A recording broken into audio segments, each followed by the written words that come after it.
Welcome to BU Project Real Talk with Sarah Jane. We are so excited to have you join us today. I'm Sarah Jane, and here at BU Project Real Talk, we discuss a range of topics from starting your own business to clean living, building resilience, and even leadership, just to name a few. And we do this with the purpose of inspiring and empowering women to live their lives with purpose and impact.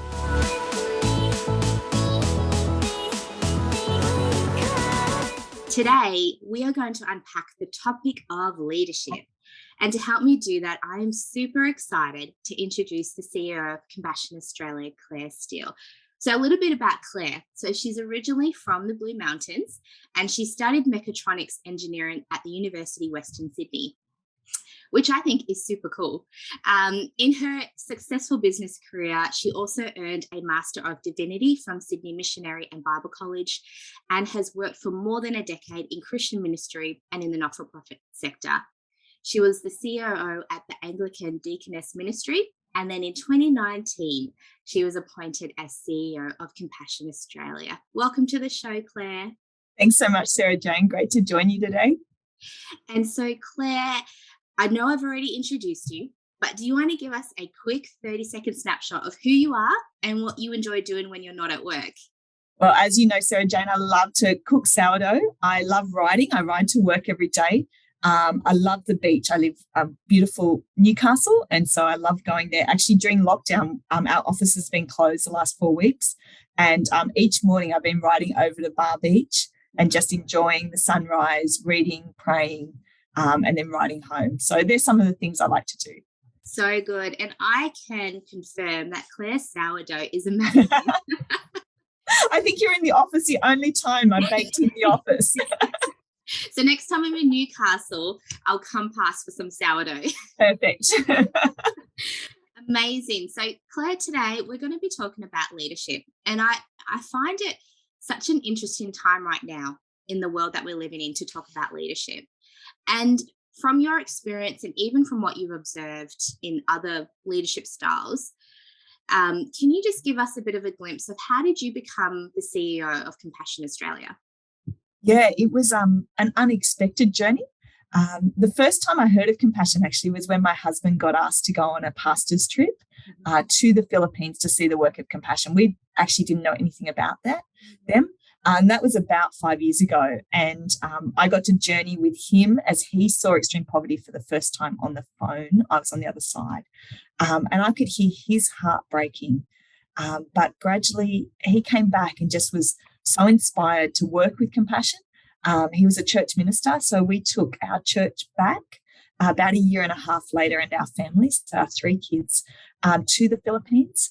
And I got to go through that journey that many go on when you see extreme poverty the first time, that sort of descent into despair at how people live, but also at your own hopelessness to make big change. Like the problem's overwhelming.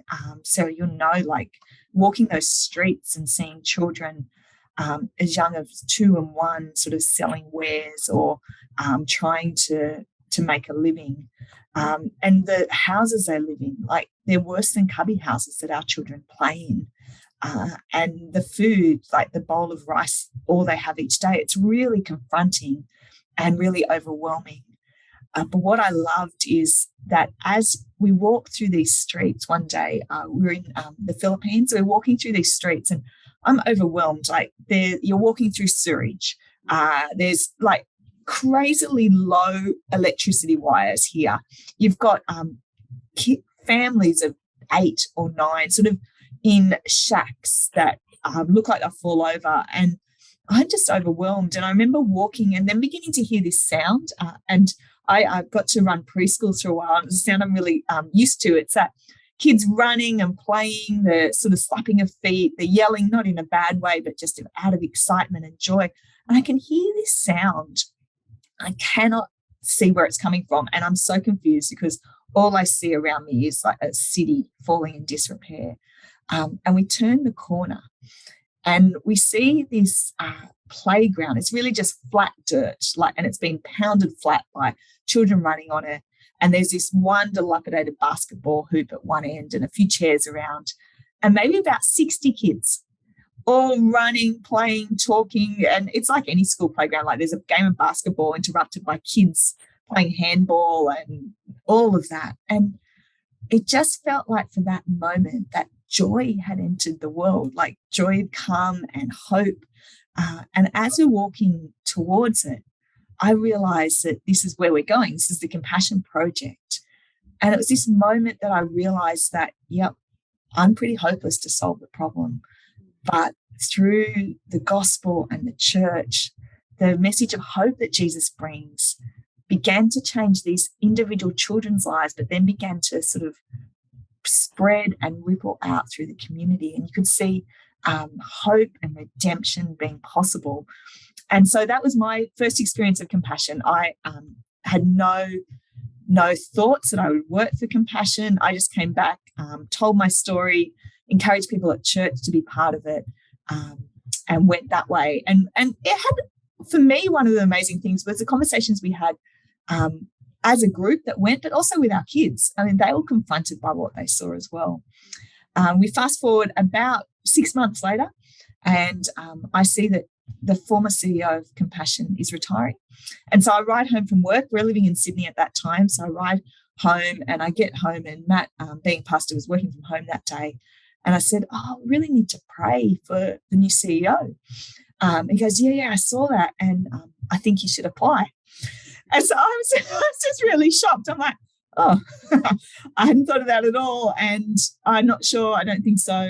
Big change. That would have meant moving our family, him leaving his role. And a massive, like, I couldn't even get my head around how big the role would be. But anyway, we prayed about it.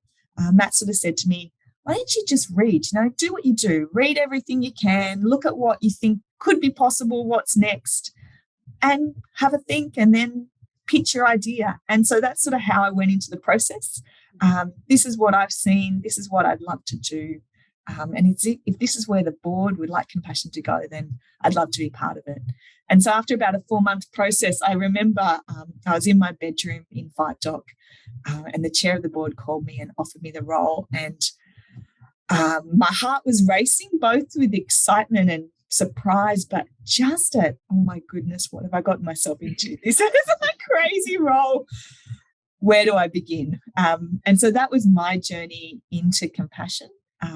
And really, I really wanted to be here because of the work that Compassion does, and really just think it's amazing and still do, and so excited to be part of enabling churches throughout the world to share that message of hope. I feel like in Australia we play such a minor part. It's a great part, but a minor part, and we're part of the church around the world really ministering to these kids. Yeah, what an amazing story. And there's so much in there that I would love to talk about. But one thing that stood out for me is, well, I definitely can relate because I went to the Philippines in 2016, and I actually sponsored a little boy on that trip, and I got to meet him and his family. And that moment of sitting in his little house, with a whole bunch of us from Compassion, and talking with his family, and just how much they love this little boy and how happy he was, but just the poverty that surrounded them. I think that memory, I'll never, ever forget that experience. Yeah. And so I would encourage anyone to go visit when we can, when we can start traveling, to actually go visit, because it really puts things into perspective. But you also, as you shared your story, I was just thinking about other women who might be thinking about leadership positions or a change, or stepping into something that seems quite nerve-wracking, if that's the right word. But what would you say to those women who are thinking about stepping up into a new leadership position, or even starting out? What advice would you give to them? It's a very good question. And there's actually stats, and I can't remember them off the top of my head, that show that women are less likely to apply for a role they don't think they're capable of.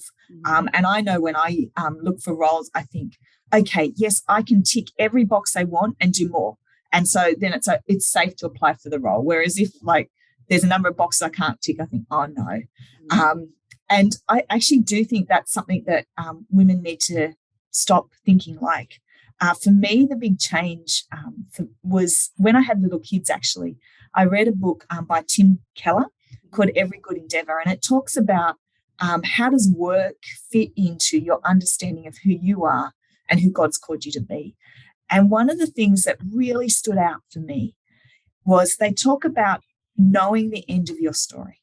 So we know as followers of Christ that the end of our story is that Jesus is going to come back and he is going to have the victory, and we're part of that. And we will go to heaven, and that's our story. That's the end of our story. And if you can hold on to that, it means that that can't change. And so the ups and downs of a Christian life should enable you to take risks because you know the end of your story. And so that really encouraged me. I'm not a risk taker.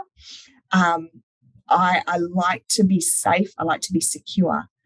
But even leading up to the CEO role, I had taken a few risks with other roles. I'd sent applications. There was one application I sent. I had none of the qualifications, but I really wanted to work for the organisation. It was in my previous role, ADM. I loved the organisation. I loved what they were doing. And they had 2 roles.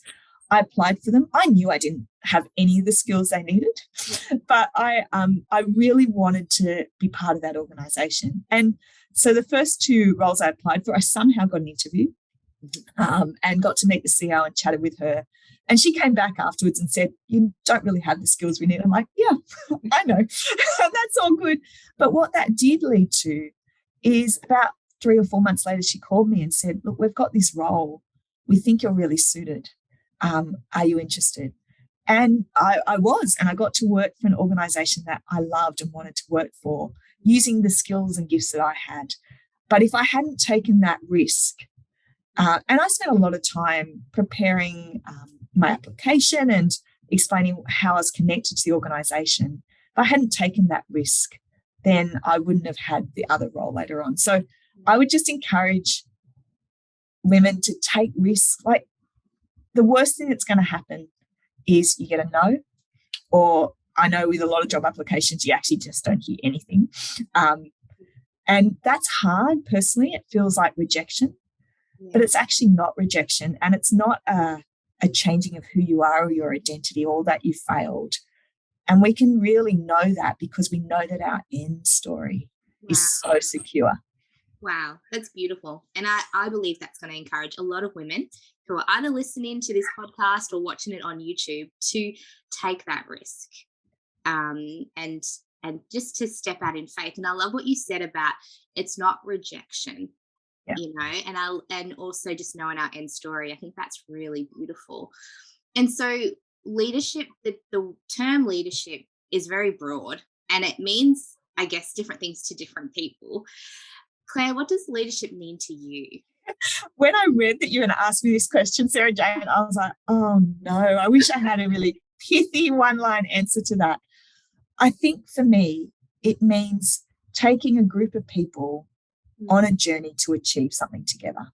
And that means that we're leaders in all different roles. We're leaders as parents. We're leaders in our schools, in our day-to-day jobs. Even if you don't have the role of manager or leader in your organisation, you actually are leading people to a goal or to a vision. So for me, that's what leadership is. And that's a very generic way of defining it. But I think it's helpful because I think we actually lead in different ways in different avenues of our lives. Yeah, absolutely. And one of the questions I was going to ask you was, are we still leaders even if we're not in leadership positions? And you've just answered that.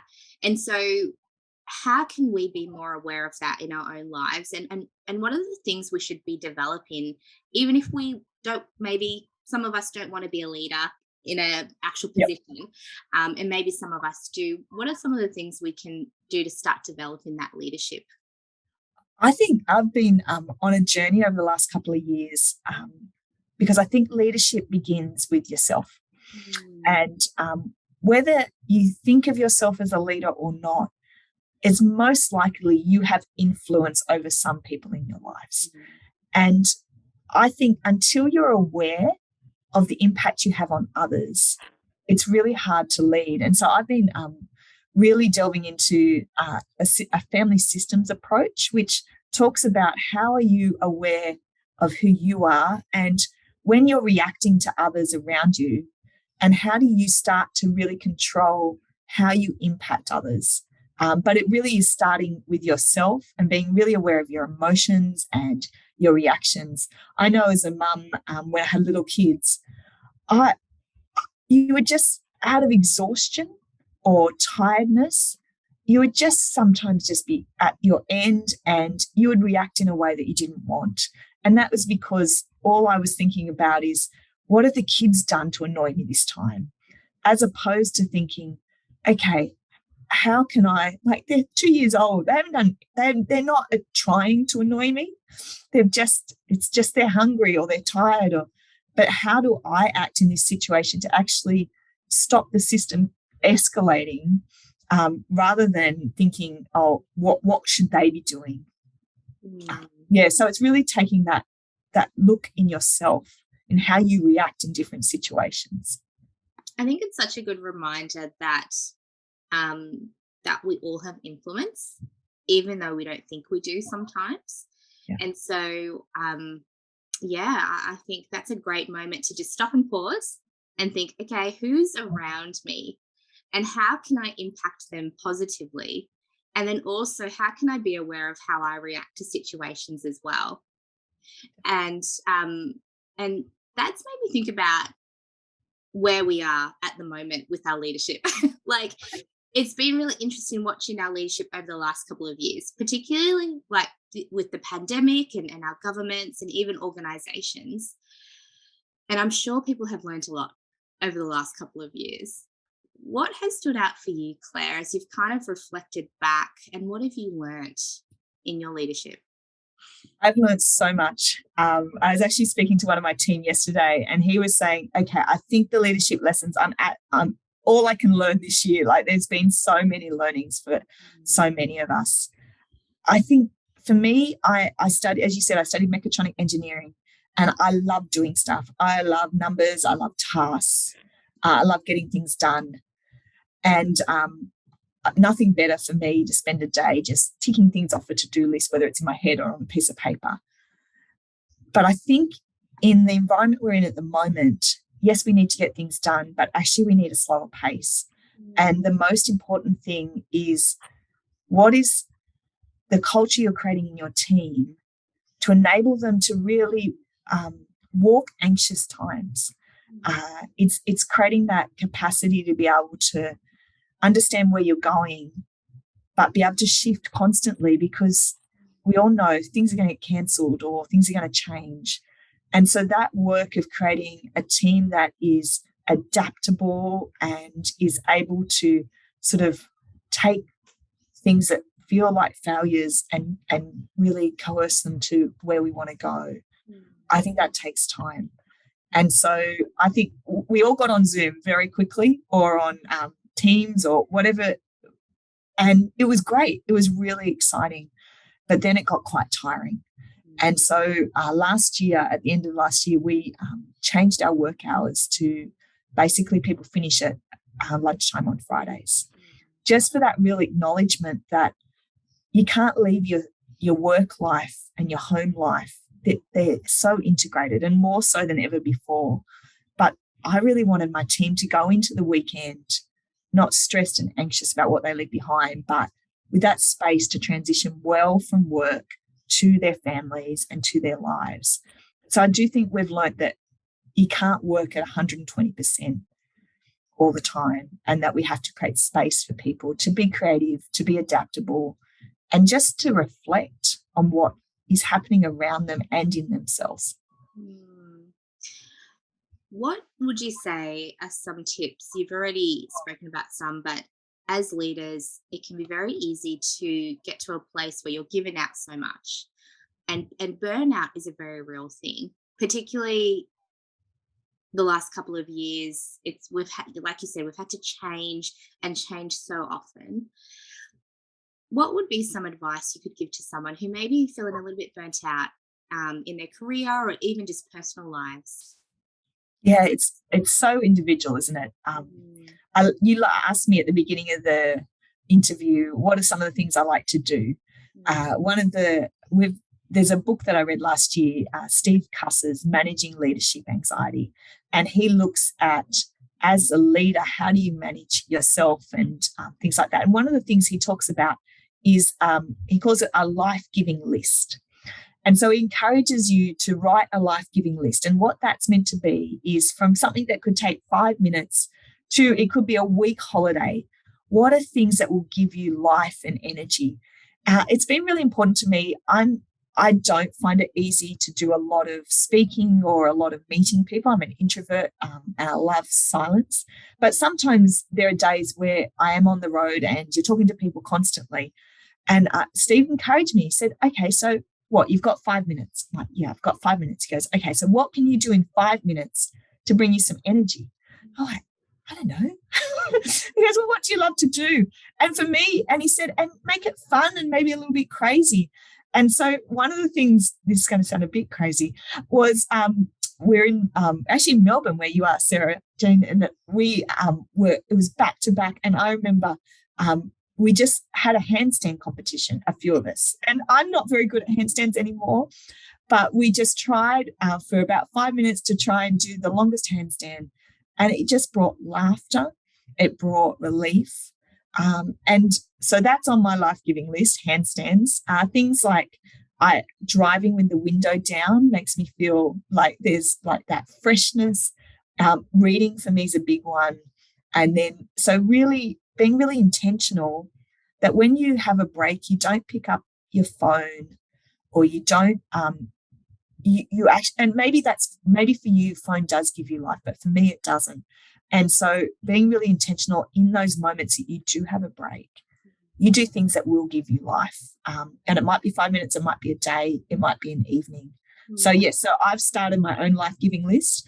It's not as long as it needs to be, but I do sometimes pick it up and go, oh, I can go for a swim in the beach tomorrow morning, and that will give me some energy. Yeah. I love that. The handstand thing. I love that. That is really random, but it's great. It's really different. So I think it's finding what works for you, isn't it? Yep. And it's finding what actually recharges you. Because I was just thinking as you were sharing, I love reading too. Yep. But I find that if I read on my phone, I easily get distracted. Yeah. So for me, it's better to read hard copy books so that I can actually put my phone away. And totally the same. Yeah. Yeah. So it's figuring out, and if people don't know, it could be an opportunity to figure out what gives you energy. Try different things. Well, ask people around you. I think sometimes others are more aware of what gives you energy than you are. And I mean, you could actually make it one of your life-giving list things could be that you talk to a group of friends about what gives you life. Like it could sort of be fun. Yeah, that's a good starting point. So good. And Claire, as you were sharing, I was thinking about how Jesus often referred to being a servant and serving others. And leadership is so much about serving others, right? But there also needs to be a balance with boundaries. So serving others, but boundaries as well. What would you say healthy boundaries looks like, or what advice could you give in that regard? Yeah, that's a really good question and something I struggle with. So I like to help people and I really like to make life easier for people. So I find myself often, if someone says, oh, I don't think I can do that, I'll be like, oh, don't worry, I'll do it. And actually that takes away from them the opportunity to grow. It puts more on me and it actually isn't helpful in the long run. It just sets up really bad patterns. So I think one of the things that I've been learning is if I'm going into a situation where I think I'm going to step in and I shouldn't, I actually write down on my piece of paper beforehand, what is mine to own, what is theirs to own. And sometimes I literally do write it down. And as I'm going through my conversation, I keep looking at it. And if I have to, and would be with a particularly hard conversation, at the end, I almost say those words, okay, can we just walk through what is mine to own and what is yours to own, to really create those boundaries? Because I think sometimes the boundaries we break don't help anyone, ourselves or the other person. And we do think, I think in the Christian world, sometimes that we want to be nice. That takes away from actually growth in ourselves and growth in others. Yeah. And the other day I was reading about the Sabbath and rest, and I was reading how it challenged me, actually. It was saying when we actually step into rest, we're being obedient to God. Yeah. And I think as leaders, we do have to have that balance of, yes, serving others, allowing other people to step up as well, and then finding that rest for ourselves. Definitely. So a bit of a juggling act. It is a juggling act, and you don't always get it right, do you? No. Yeah, or rarely get it right. Yeah. It's a learning curve, and I think that's also important to call out, that as leaders, whether we're in a position or just leading in our homes, we're always learning and we're always growing. I think you and I were talking the other day about it. Leadership is a journey. You don't just arrive and that's it. Do you want to share a bit more about that? Yeah, that's funny. When you asked me to come on and talk about leadership, I'm like, I actually feel really awkward about that, because I'm so often learning and growing and I don't have any of the answers. I think what I've really learned over the last 2 years, not only is leadership a journey, it's a marathon. And so you really do need stamina, you need good rhythms and good routines, and you have to be open to learning constantly. For me, one of the things that helps me learn the best and easily gets taken out of my week is reflection. I've had the great joy of being coached by two wonderful people over the last few years. And one of the biggest gifts they gave me was, before that I was allowed to speak to them, I had to actually do a reflection on the time between our last conversations. And that they was sort of guided, there was questions, but that really made me look at how I'd acted, how I should have acted, and what I can learn and grow from. So that practice of reflection is something that I have put back in on Friday afternoons again this year. When I say put back in, that's not only do we grow and learn, I think we relearn again and again lessons we've already learned, so that I can be intentional about learning and then be intentional about what I'm going to try and achieve to grow in the next couple of weeks. That's really helpful. And I can take that away myself, is reflecting. And it's amazing how, again, that just puts so much things in perspective. Yeah. And even adding on to reflection, even just being thankful, gratitude. Yeah, it's so important. And one of the questions I want to ask before we start to wrap up is just women in leadership. I think sometimes it can feel like we're not meant to be in leadership, or maybe we're a little bit emotional when we're in leadership. But you know what? I've just seen so many women step up, and it's really encouraging. Do you have any encouraging words to women who are listening today? This is something that I've learned and am learning and will continue to learn. So I studied engineering. I worked in IT. I worked in very male-dominated worlds. And I remember early on in my career, I came to a job review you had every 6 months. And there was, I was sort of set, and I was leading a team. You've done really well. Team's achieved everything we needed to achieve, but we just want to talk through some of the ways you lead. I'm like, okay, I hate job reviews. They freak me out anyway. I'm like, oh no, what's coming? And there was just, we talked through ways that I led, which were perhaps counter to the environment that I was leading in. So I'm not a big person. I don't have a big voice. And so there was things like, when you walk in a room, you don't have this big presence. I'm like, that's true. And your voice doesn't cut through. I'm like, yeah, that's true as well. And we want you to have more sort of more charisma. And I'm like, and I was at sea. I mean, I was young. I was new to leading. I was in a male-dominated world. I was talking to my male boss. And I wasn't emotional. I didn't burst into tears. I didn't do, but I did just say, I hear that, and I find that really hard, because you're asking me to lead in a way that is actually not who I am. And perhaps if that's the leader you want or think you need, then it's not me. And then I sort of went back and I said, you started by saying teams achieved all you could want of us. I am in these meetings. I do add value. What actually aren't I achieving by leading the way that I am? And it was a really hard meeting. But I think that's what we need to hold on to. We need to understand who we are. And that's a journey I struggle with all the time. Who am I? And what is my voice in this situation? And not be, again, like I said before, if we lead in ways that people don't expect, that's not saying that what we're doing is wrong or not right. I think we actually just have to know who we are and be comfortable to lead in that way. And how exciting will that be if in 10, 15, 20 years' time, we have leaders, both male and female, who are leading in who they are. And so the landscape of leadership is so wide and deep and creative.